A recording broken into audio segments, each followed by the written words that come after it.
Sports are all about stories, and so, of course, sports cards are also about the stories of the players depicted on them. And no player in baseball history, recent baseball history anyway, has more stories to tell than Alex is. So, of course, Alex Rodriguez, drafted by the Seattle Mariners, and for many years played alongside two of the game's best in Randy Johnson and Ken Griffey Jr. And very quickly, Alex Rodriguez rose to stardom. And of course, he would eventually leave for, at the time, the biggest contract in baseball history with the Texas Rangers. He would continue to play well there, but the Rangers weren't very good. And so they wanted to get out from under his huge contract, so they eventually traded him to the Yankees. But of course, it was not all that simple. Of course, at the time, the Boston Red Sox were also trying to trade for A-Rod, and it just became this huge drama. Eventually, the Yankees offered the better deal, or so the Rangers thought.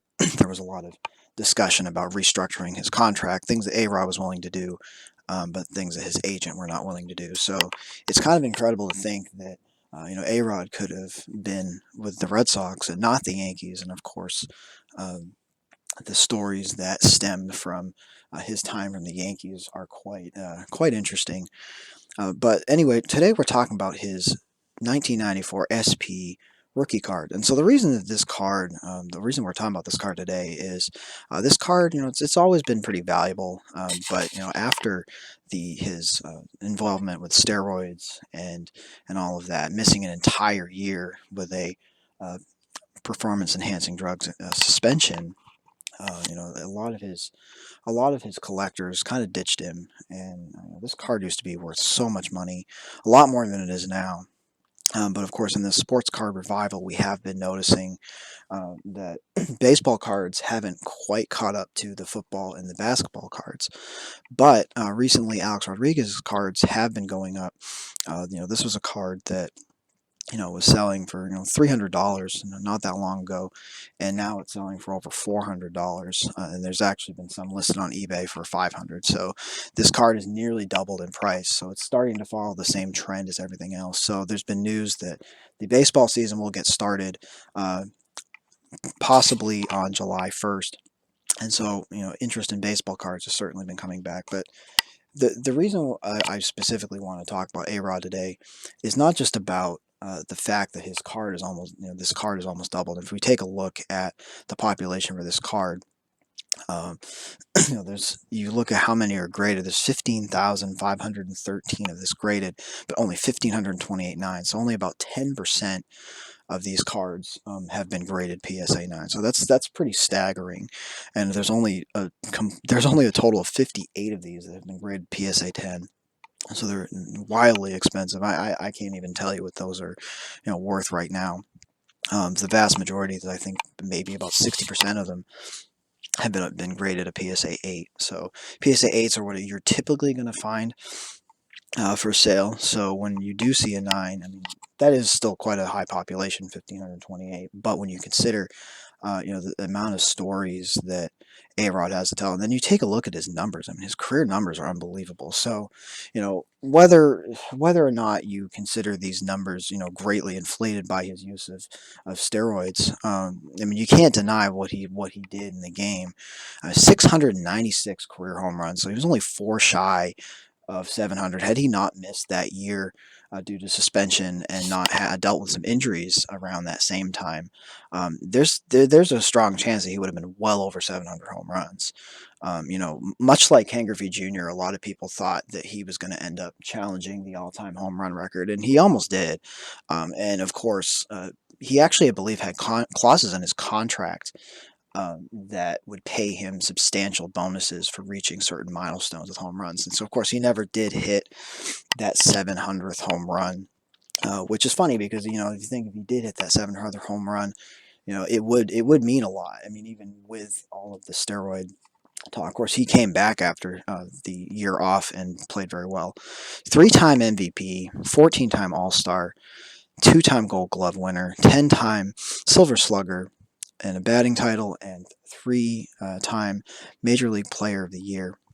He did finally reach the promised land with the Yankees in 2009 when they won the World Series. So he did win one World Series, and of course, most people these days associate Alex Rodriguez with New York.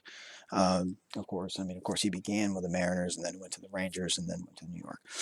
And of course, New York gave him another massive contract, which was at the time the largest contract in baseball history.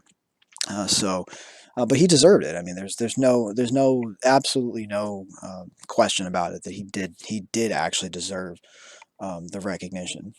This is a guy who, had he not had this suspension, may have may have just absolutely demolished a lot of records. But this guy played from age 18 to age 40 in the majors, and that's pretty significant. A Rod has a lot of stories. Of course, there's all those stories of him versus the Red Sox, and there's all those stories about off the field issues and all that. His unwillingness to move from shortstop to third base to accommodate Derek Jeter. He was never really happy about that move. He did it, but you get paid that kind of money, you kind of just do whatever the team says. But he was never really happy. He was a good defensive shortstop too, and I think that has been kind of forgotten over the years. He was certainly a better defender than Jeter. But anyway, all that aside, there's a lot to say about Alex Rodriguez. And the other main reason that I think that we're seeing a jump in his car prices is not just so much that he is going to be eligible for Hall of Fame in a couple of years, because he did retire about 4 years ago. So he is very close to having a chance at the Hall of Fame for the first time. And of course, for right now, there are two very prominent names that are going to be having their final chance in 2021, which are, of course, Roger Clemens and Barry Bonds, of course, poster childs for PED use, but they would have been Hall of Famers without the forms and drugs. And I think it's very safe to say that had A Rod not used steroids, it's hard to say how much of his numbers were because of that. But over the years, people have pretty much figured out that yes, they do help. They do enhance your power, um, and they do also help you to play longer and through more injuries. But A Rod would have been a Hall of Famer without the steroids anyway. He hit almost 700 home runs and stole over 300 bases. He hit 295 in his career. This is a guy who I think a lot of people thought was going to finish with a career batting average over 300, but of course, towards the end of his career, his batting average did fall off considerably. This was a guy who took plenty of walks. He had a great on base plus slugging, 40% above average, league average. So, that's pretty impressive. He was just an impressive player all around, and he was pretty good defensively too. So, but I think the biggest story about A-Rod now, of course, he's become, kind of a New York icon. He's become, actually a very well respected analyst, baseball analyst, which I think a lot of people never really saw that coming. And, he's kind of changed his image. He's definitely apologized for a lot of the things that he did, and of course, he's married to J Lo and Jennifer Lopez, and obviously that has a lot of things that come with it. His celebrity status is certainly much higher than many other ball players. A lot of people talk about how Mike Trout, great guy, the best player in the game right now, may end up being the best player of all time when it's all said and done. But he's a pretty quiet guy, not really a celebrity like A-Rod's become.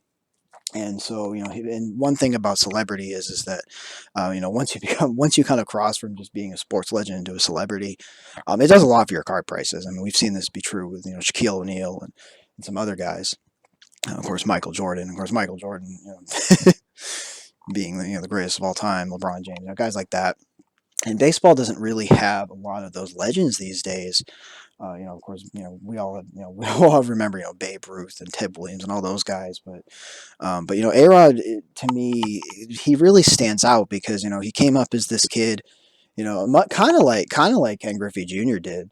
And the sky was the limit for him, and he actually delivered on that promise. And nowadays, even after, in the wake of all those, all that controversy, this is a guy who's really rebuilt his image. He's really, he's married to one of the most famous people in the world. He's become a New York icon, and of course, being a Yankee icon is also very good for your card prices. But it's more than that. I mean, I think that when you look at baseball, I mean, how many true celebrities are there in baseball right now? And I mean, A Rod is really the biggest one, in my opinion. Besides like Derek Jeter, those are the kind of the two big. David Ortiz is another one. He's going to be coming up for the Hall of Fame in a few years too. Of course, he has steroid um, issues surrounding him as well. Of course, not nearly the way that A Rod's, um, but yeah, I mean, so his cards, I really feel, are going to see quite a jump in the next few years, because I mean, as I said, I mean, this guy hit 700 home runs and almost 700 home runs, and he's become such a celebrity, and his image has just completely changed from his playing days. I mean, he's come out about all the pressure that he was under and how much pressure he put on himself to live up to those huge monster contracts. And I think people now realize that he's just a human being like the rest of us. I think sometimes we forget that these ball players and these celebrities. I mean, they're just people. I mean, they feel the same kind of pressures and emotions that we feel, obviously. And I think now that he's in his retirement, we've kind of started seeing those vulnerabilities, and I think we kind of feel sorry for, I think people started feeling kind of sorry for him as far as the pressure he was under trying to live up to these to his expectations and trying to reach these milestones. He put a lot of pressure on himself to try to get to those milestones, and it's kind of sad that he actually meant. It's funny because even as a Red Sox fan, I wanted to see him hit the 700th home run, because I mean that's kind of nuts, but he never did. Um, but I mean that doesn't. I mean he should be a Hall of Famer. I mean there's not really any question about that. But because of steroid users, people wanting to keep them out of the Hall of Fame forever as their punishment.